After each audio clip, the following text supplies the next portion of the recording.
생수의 강이 흐르게 하시는 성령님이란 제목으로 요한복음 7장 37절로 39절의 말씀을 함께 나누기 원합니다. 하나님, 오늘도 이 귀한 말씀 우리에게 주셨습니다. 이 말씀이 우리의 마음판에 새겨지고 우리와 늘 함께 하시는 성령님, 우리에게 힘을 주시고 능력을 주시는 성령님, 우리 안에 이스라엘 강물같이 흐르게 하시는 성령님의 역사가 우리의 삶 가운데 가득하게 인도하여 주시옵소서. 부족한 영광 주시고 하나님의 영광만이 드러나게 인도하여 주시옵소서. 예수님의 이름으로 기도합니다. 아멘. 할렐루야. 오늘 우리에게 생명을 주시는 하나님의 은혜가 우리의 발걸음마다 가득하기를 축원합니다. 아멘. 자, 오늘 말씀 시작하면서 오늘 생수의 강에 흐르게 하시는 성령님인데 말씀을 시작하면서 우리가 너무 잘 알고 있는 질문을 한 가지 여러분에 드립니다. 우리의 몸을 구성하고 있는 것은 무엇인지요? 우리의 몸을 구성하고 있는 것은 물입니다. 물. 역시 말씀을 배운 우리 지혜로운 사람들이라서 정답이 딱 나왔어요. 제가 오래전에 강의를 하면서 똑같은 질문을 이 강의를 하는 다른 사람들에게 물어봤었어요. 여기서 여기저기서 이런저런 답변들이 나왔어요.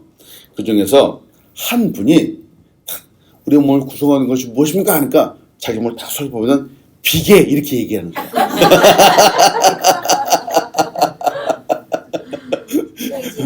대추비계. 자기 배를 보면서 비계라 그러는 거야. 그건 아니고 실제로 우리의 몸을 구성하고 있는 건 물이 맞습니다. 물. 예. 사람의 몸은 물로 구성되어 있어요. 약 70%가량이 물입니다. 인간은 음식을 먹지 않고서 약 5주까지 버틸 수 있답니다. 대단해요. 그러나 물이 없으면 5일간밖에 버틸 수 없답니다. 5일을 넘길 수 없답니다. 이런 인체의 구성, 인체 신비와 비슷하게 우리가 사는 이 땅, 지구도 약 70%가량이 물입니다. 바다, 강물, 호수 이런 것들을 비롯해서 지구 상당 부분이 바로 물로 구성되어 있습니다. 물의 특성이 있죠. 물은 언제나 흐릅니다. 멈추지 않고 흐릅니다. 우리의 몸을 구성하고 있는 물도 우리의 몸 안에서 흐릅니다. 왜 피가 돈다 그러잖아요. 피도 사실은 액체, 물로 구성이 되어 있어요. 그래서 우리 피도 하루 24시간 멈추지 않고 흐릅니다. 지구의 물도 흐르죠. 바다도 흐르고 강물도 흐릅니다. 비와 눈도 내려서 다시 늘 흐르고 순환하게 되죠. 자, 이렇게 흘러야 되는데 이와 반대로 물이 흐르지 않는다면은 죽은 겁니다. 죽은 겁니다. 그래서 나온 말이 있잖아요. 고인 물은 썩는다, 죽는다라고 하는 말이 있어요. 이게 사실이에요. 그래서 피도 흐르지 않고 물도 흐르지 않으면 몸이 아픕니다. 그래서 흐르는 물은 언제나 높은 곳에서 낮은 곳으로 흐릅니다. 바다, 지금 보이는 이 큰 물, 이 바다. 바다가 왜 바다인지요? 가장 낮은 곳에 있기 때문에 바다입니다. 가장 낮은 곳에 있어서 높은 곳에 있는 모든 물을 다 받아들이기 때문에 바다가 된 거예요. 넓어서 바다가 된 것이 아니라 가장 낮은 곳에 있기 때문에 바다가 된 거예요. 자, 이런 물이 없으면은 동물도 마찬가지고 식물도 살 수 없습니다. 모두에게 물이 필요합니다. 그 사람들은 아까도 말씀드렸다시피 배가 고파서 죽기보다는 사실 물이 없어서 죽는 경우들이 참 많습니다. 근데 생각해 봅니다. 우리의 몸, 우리 육체, 생명을 위해서 이렇게 물이 필요하다면은 과연 우리의 영혼은 어떨까요? 우리의 영혼에도 바로 물이 필요합니다. 그래서 말씀드리면서 나눕니다. 우리의 영혼도 목이 마릅니다. 우리는 큰 자연의 광경을 보면서 놀라 감격하죠. 빅토리아 폭포, 이 세상에서 가장 큰 폭포예요. 나이아가라 폭포, 엄청나게 크죠. 그런 자연의 그런 광경을 보면서 놀라기도 합니다. 놀라는 이유는 이 자연이 흘러가는 그 흐름이 대단하다는 겁니다. 엄청나게 크다는 거죠. 자연은 멈추지 않습니다.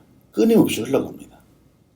마찬가지로 우리 영혼도 흐름이 있음을 우리는 보게 되죠. 제가 늘 강조하고 강조해서 말씀드리는 말씀이 있죠. 여러분, 우리는 항상 그 얼굴에 미소를 띠고 살아가기를 소원합니다. 늘 긍정의 에너지를 뿜어내는 사람이 되기를 소원하는 거예요. 그래서 그 사람들, 항상 웃고 긍정의 에너지를 뿜어내는 사람들과 함께 있으면 항상 기분이 좋습니다. 옆에 있는 사람들에게 힘을 주기 때문에 그렇죠. 근데 제가 늘 경험하는 거예요.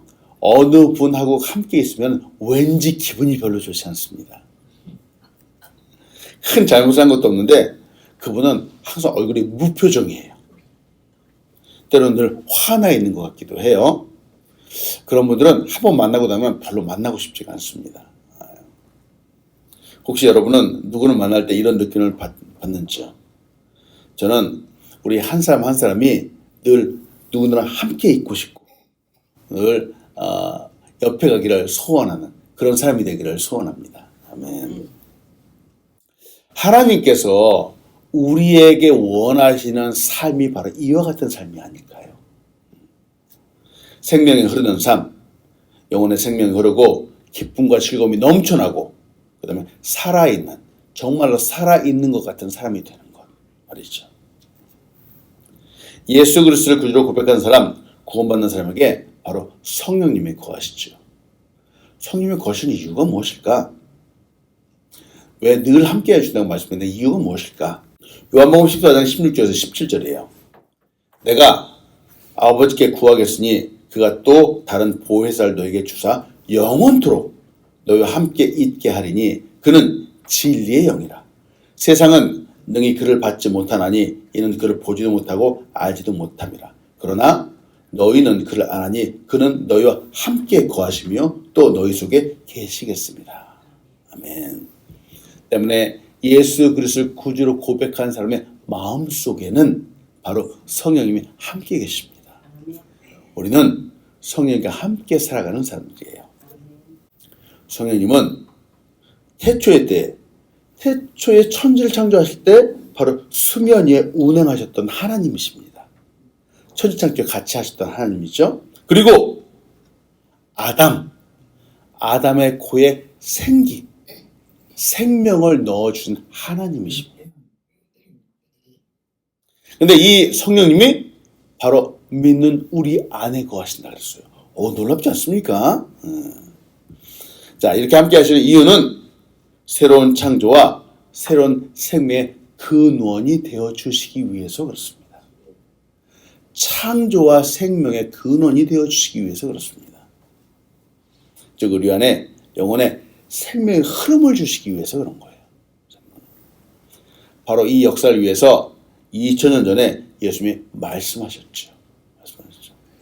요한복음 7장 37절이 오늘 말씀이에요. 명절 끝날 곧 큰 날에 예수께서 서서 외쳐 이르시되 누구든지 목마르거든 내게로 와서 마시라 이렇게 말씀하셨어요. 여기서 갑자기 명절이라고 해서 나오죠. 명절. 이 명절은 초막절기를 말합니다. 예수님 당시에 이 초막절, 이 절기는 제사장들이 실로암 연못에 가서 물을 길어서 성전까지 가지고 와서 그 성전 제단에 붓는 그런 의식을 진행했었습니다.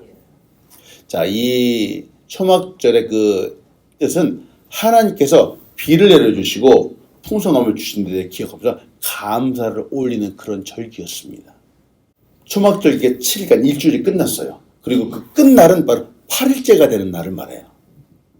8일째 되는 날 사람들이 모두 한자리에 모였습니다. 자, 사람들이 다 모여있는데 예수님이 갑자기 소리를 치시는 거예요. 누구든지 목마르거든 내게로 와서 마시라 라고 하시는 거예요. 이상하죠? 왜 갑자기 예수님은 사람들 앞에서 이와 같이 소리를 치셨을까? 아마 당시에 정말 육체적으로 목마른 사람들은 없었을 겁니다. 그리고 예수님이 큰 물통을 갖고 계셨던 것도 아닐 겁니다. 여기서 목마름이라고 하는 것은 육체의 목마름을 말하는 것이 아닙니다. 다른 차원의 목마름이죠. 바로 그대 내면 영혼의 목마름을 두고 하신 말씀입니다. 우리 사람은 육체를 입고 있죠. 그러나 앞에서 말씀드렸어요. 우리는 육체만 있는 것이 아니라 바로 영과 혼도 같이 있습니다. 영혼이 함께 있는 존재라는 사실을 우리는 너무 잘 알고 있죠. 문제는 이 영혼도 갈증, 목마름을 느낀다라고 하는 겁니다. 그렇다면 이 영혼의 갈증이라는 것은 무엇인지요? 왜 우리의 영혼은 목마름을 느끼는지요? 사람들이 사실 이 부분을 잘 이해 못합니다. 세계 최고의 큰 부자라고 하는 마이크로소프트를 회사를 이루었던 그 빌 게이츠. 근데 이 사람이 어느 날 인터뷰를 했는데 제가 부자라고 하는 사실이 하나도 즐겁지 않습니다. 이렇게 말을 하는 거예요. 사람들이 깜짝 놀랐어요. 사람들이 이 육체의 풍성함과 만족함만 있다면 된다라고 이렇게 추구를 하는 것 같지만 사실은 그렇지 않습니다. 물질이 풍성한 사람들이 도리어 그 마음 한쪽이 아프다라고 고백하는 경우들이 참 많이 있습니다. 사람들이 근데 이 정말로 어떻게 채워야 될지 모르는 거예요. 그래서 마음의 한쪽 빈 구석을 채워보려고 끊임없이 세상적인 물질을 추구하는 경우들이 참 많이 있죠. 욕심을 부립니다. 이는 영혼이 목마르기 때문에 그렇습니다. 늘 영혼이 배고프기 때문에 그렇습니다. 네, 여러분, 이거는 세상적인 방법으로 채울 수 없습니다. 영혼이 목마를 때는 어떻게 해야 되죠? 첫 번째, 영혼의 갈등은 예수님에게로 나아갈 때 해결됩니다. 그렇죠? 맞습니다. 세상적인 방법으로 해결될 수 없습니다. 바로 예수님에게로 가야 됩니다. 금방도 말씀드렸다시피 세상 사람들의 겉모습, 육신적인 모습은 바로 이 외형적인 것에 집중되어 있어요. 사람들은 내면의 진정한 필요를 모르고 살아가는 경우들이 참 많이 있습니다. 그런데 우리에게는 의식이라는 것이 있어요. 의식. 내가 생각하고 인지하는 이 생각의 영역이 있습니다. 정신의 영역이 있죠. 그런데 이 의식 아래에 더 크고 넓은 잠재의식이라는 것이 있습니다. 문제는 이 잠재의식 속에 남아있는 것들이 나도 모르게 나온다라고 하는 거예요. 여러분, 우리 잠재의식 속에는 때때로 마음에 상처가 남아있는 경우들이 있습니다. 또 무엇인가에 눌려있거나 압박되어 있는 그런 부정적인 것들이 남아있는 경우들이 있습니다. 때로는 욕망이나 열등감 이런 것들이 있는 경우들이 있어요. 문제는 이렇게 작은 이 마음 잠재의식 속에 남아있는 상처들이 나도 모르게 갑자기 툭 튀어나온다고 하는 거예요. 어떤 참을 수 없는 상황이라든지 무엇인가를 결정해야 되는 상황인데 이게 잘 되지 않을 때 나도 모르게 갑자기 툭 튀어나옵니다. 그렇게 하면 안 된다는 걸 잘 아는데 나도 모르게 나오는 거예요. 이게 우리의 내면이에요. 잠재의식이라고 하는 거예요. 그래서 누가복음 6장 45절 이렇게 말합니다. 선한 사람은 마음에 쌓은 선에서 선을 내고 악한 자는 그 쌓은 악에서 악을 내나니 이는 마음에 가득한 것을 입으로 말함이니라. 성경은 우리 인간을 얼마나 잘 보는지 몰라요. 보십시오. 사람은 그 쌓은 선에서부터 뭐가 나온다고요? 선함이 나오는 거예요. 내 마음에 악한 것을 쌓게 되면 어떻게 된다고요? 악한 것이 나오는 거예요. 이게 인간의 본질인 거예요. 내 안에 쓰레기와 같은 생각들이 가득하면 무엇이 나올까요? 쓰레기가 나오는 겁니다. 맞습니다. 이게 인간인 거예요. 그 마음에 욕심이 가득한 사람은 같은 상황을 보아도 말이죠. 이상하게 욕심을 부리는 쪽, 손해보지 않는 쪽, 이득만 취하는 쪽만 보이는 거예요. 상처, 욕심, 쓰레기가 나오는 사람 때문에 또 다른 상처가 남게 됩니다. 때문에 여러분 도전하는 거예요. 누군가가 나의 마음을 아프게 했어요. 아프게 했으면 거기에 상처받지 마세요. 뭐라고 생각하면 좋을까? 아유, 저 사람 마음에 쓰레기가 많구나. 이렇게 생각하면 되는 겁니다. 자, 근데 금방도 이 말씀 보았잖아요. 쓰레기가 아니라 사랑이 가득한 사람이 있어요. 사랑이 가득한 사람이 있으면은 이 사람은 사랑이 나오게 됩니다. 자기 자신보다 상대방을 먼저 생각하는 겁니다. 선한 사람은 그 사람 선에서 바로 선한 것을 드러내게 되어 있습니다. 자, 근데 이렇게 선한 것들을 흐르게 하기 위해서 어떻게 해야 되는가? 바로 예수님을 만나야 되는 거예요. 진짜 이 영적인 목마름을 해결하기 위해서 바로 예수님 앞으로 나아가야 됩니다.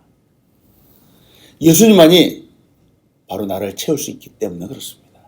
요한복음 7장 30절 하반절이에요. 예수께서 서서 외쳐 이르시되 누구든지 목마르거든 내게로 와서 마시라 라고 말씀하시는 거예요. 지금은 제가 조금 이제 게을러지긴 했지만 한때 꽃나무를 참 좋아해서 꽃나무를 많이 키웠습니다.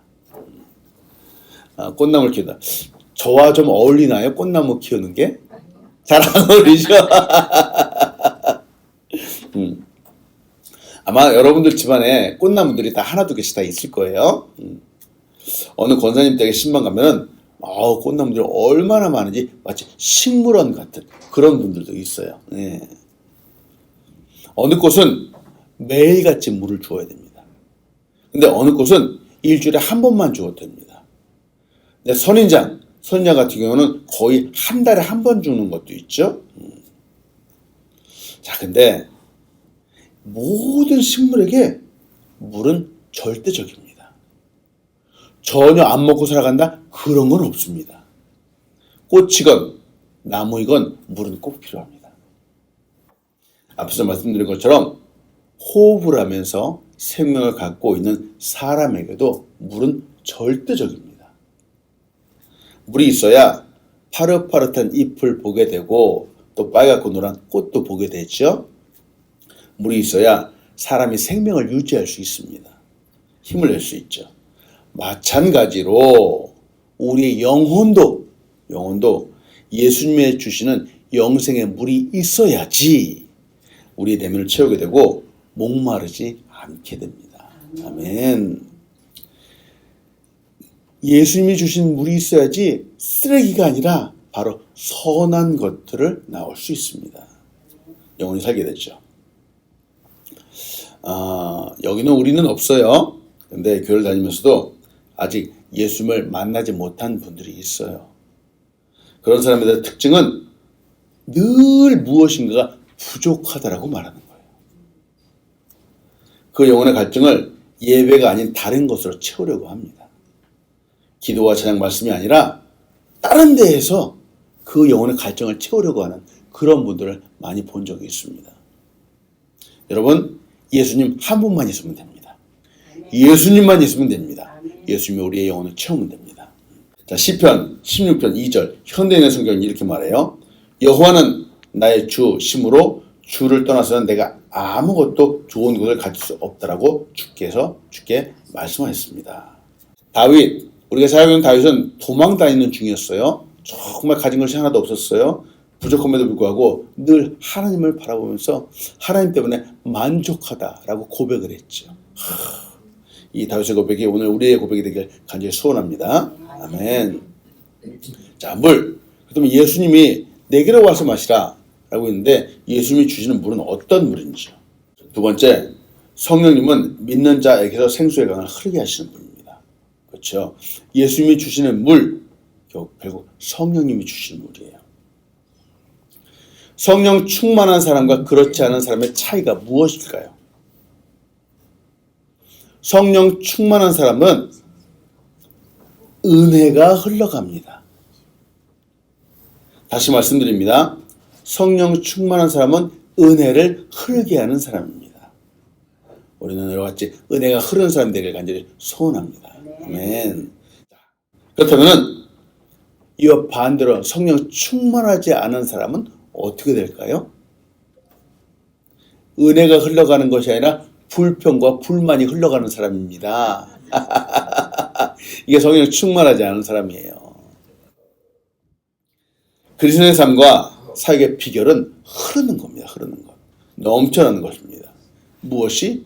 바로 은혜가 흘러 넘쳐나는 겁니다. 믿는 사람도 때때로 어려울 수 있습니다.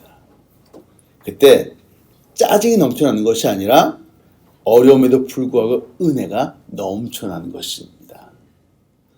믿는 사람도 때때로 고민할 수 있습니다. 그때 두려워하는 것이 아니라 기도하면서 찬양하는 것입니다. 이게 성령 충만한 사람들의 특징이에요. 저는 찬송가를 부르면서 진짜 성령 충만한 사람의 고백이 바로 이것이구나 라고 느낀 찬양이 있습니다. 아마 여러분들도 좋아하는 찬양일 거예요. 찬송가 310장 주 안에 있는 나에게. 근데 2절이에요. 2절. 그 두려움이 변하여 내 기도 되었고 전날의 한숨 변하여 내 노래 되었네. 주님을 찬송하면서 할렐루야 할렐루야 내 앞길 멀고 험해도 나 주님만 따라가리. 아멘. 자, 보십시오. 믿는 사람인데 두려움이 있습니다. 근데 두려움이 변해서 어떻게 된다고요? 기도가 되는 거예요. 기도가 되는 거예요. 이게 성령 충만한 사람의 특징이에요. 한숨? 있습니다. 이전에 있었죠? 한숨이 변해서 어떻게 된다고요? 노래가 되는 거예요. 이게 성령 충만한 사람이에요. 근데 이게 성령 충만한 사람의 변화인데 성령 충만하지 않은 사람은 어떻게 된다고요? 두려움이 오면 아유 왜 이러지? 짜증내는 거예요. 불평과 불만하는 거예요. 한숨이 오잖아요? 충만하지 않은 사람은 어떻다고요? 짜증 부리는 거예요. 짜증 부리는 거예요. 이게 충만한 사람과 충만하지 않은 사람의 차이예요. 저는 이 찬송가 이 가사처럼 성령 충만한 삶을 사는 우리가 되기를 소원합니다. 아멘. 보세요. 신앙인들의 진짜 믿음을 갖는 사람들의 놀라운 특성 중에 하나가 바로 변화입니다. 변화. 예수를 믿게 되는데 이렇게 변화되지 않았다? 뭔가 조금 이상한 거예요. 좀 이상한 거예요. 예수님께서 내게로 와서 마시라 라고 하셨는데 그 이후에는 바로 이와 같은 변화가 나타나야 되는 겁니다. 이 변화의 가운데 바로 성령님이 계신 거예요. 요한복음 7장 38절로 39절 상반절 이렇게 말하잖아요. 나를 믿는 자는 성경의 이름과 같이 그 배에서 생수의 강이 흘러나오리라 하시니 이는 그를 믿는 자들이 받을 성령을 가리켜 말씀하신 것이라 라고 말합니다. 생수의 강이 흐른다. 물은 차게 되면 흘러넘치죠. 충만하게 되면 흘러넘칩니다. 이 말은 나의 안에 성령이 충만해서 흘러 넘쳐나야 된다라고 뜻이에요. 넘쳐나게 되면 어떻게 될까요? 결국은 내 옆에 있는 사람에게 은혜를 끼치게 되는 겁니다. 이게 성령 충만한 사람들의 모습이에요. 작은 샘물이 모이면은 작은 개울이 되겠죠. 작은 개울들이 모이면은 또 시냇물이 되고 시냇물들이 모이면 강이 됩니다. 강이 모여서 결국 큰 바다를 이루게 되죠. 맞아요. 자, 물. 왜 이 말을? 물이 흘러가는 거예요. 흘러가다가 보니까 그 큰 바다가 되는 거예요. 마찬가지로 믿음도 신앙도 흘러가는 겁니다. 흘러가다가 보면은 이 믿음이 큰 바다와 같은 믿음이 되는 겁니다. 이게 성령 충만한 사람들의 특징이에요.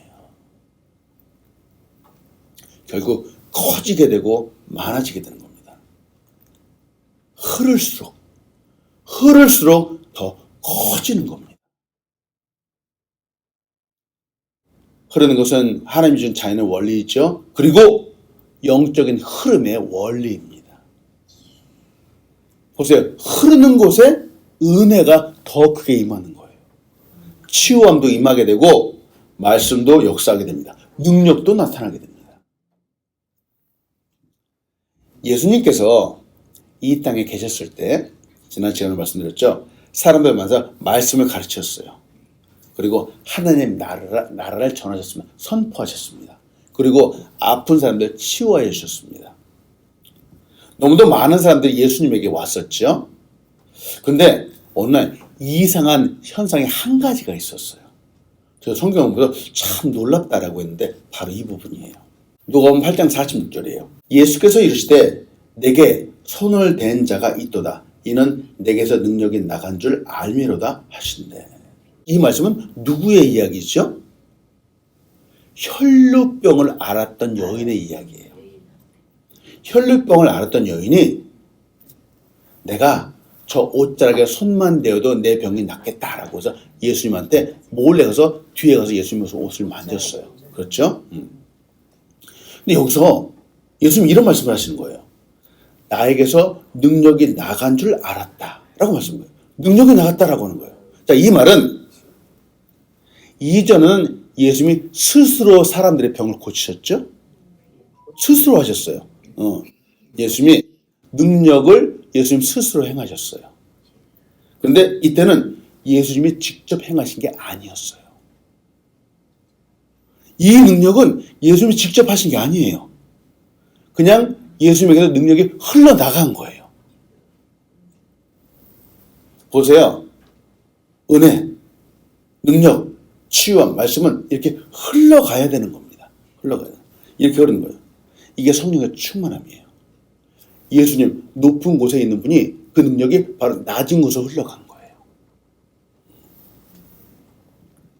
낮은 곳으로 이렇게 물이 흐르는 것처럼 예수님의 능력이 흘러서 그 혈류병을 앓았던 여인에게로 흘러갔습니다. 그리고 치유함의 역사가 나타났습니다. 이게 성령의 충만한 삶의 흐름이라고 하는 거예요. 그래서 은혜가 흘러가게 하자라고 하는 것이 바로 그래서 말씀드리는 거예요. 이런 흐름은 나중에 제자들에게도 나타났죠. 마가의 다락방에 숨어서 있었던 제자들에게 바로 성령의 충만함이 임했습니다. 불과 같이 성령이 임했죠. 그리고 그들은 성령의 충만을 받았습니다.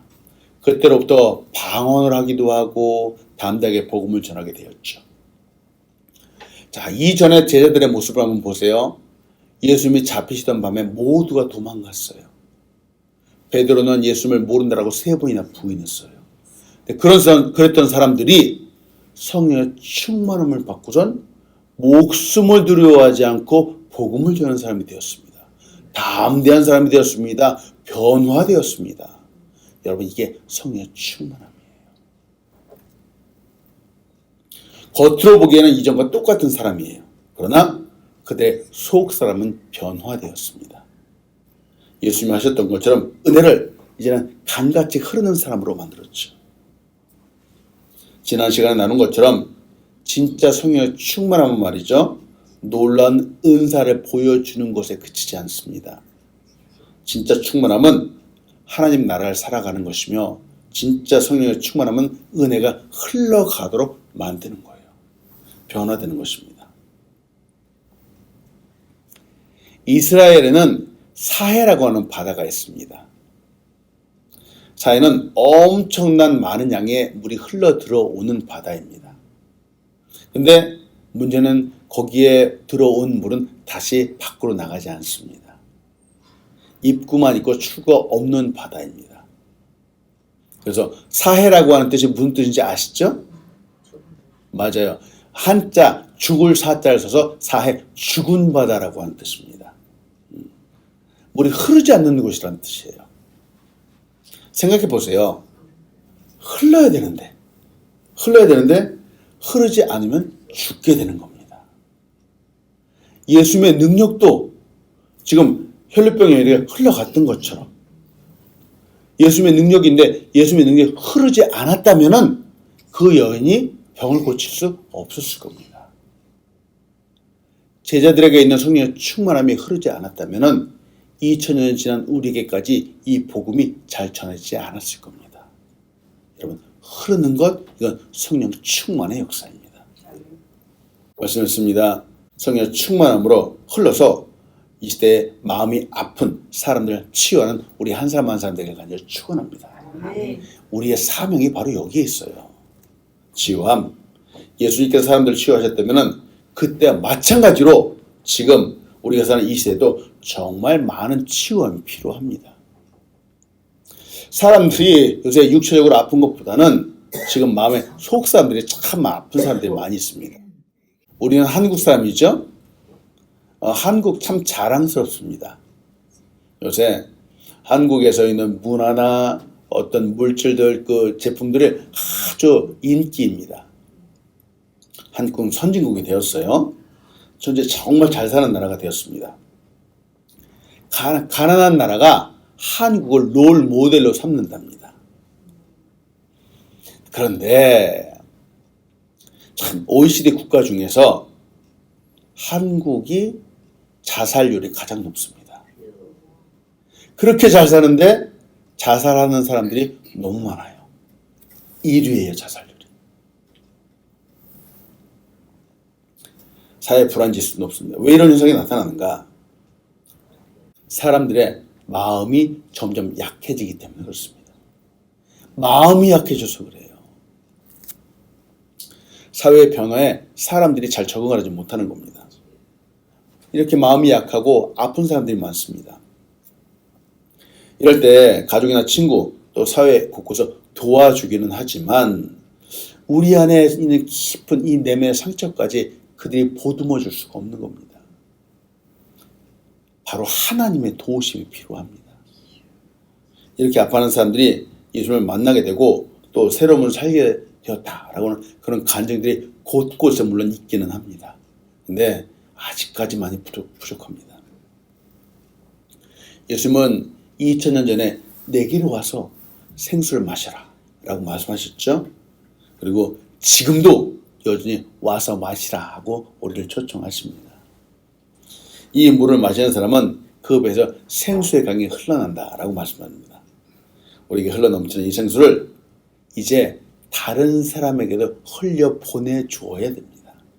이게 우리의 사명이죠. 하나님의 사랑, 예수 그리스도의 십자가의 사랑을 바로 전하는 것입니다.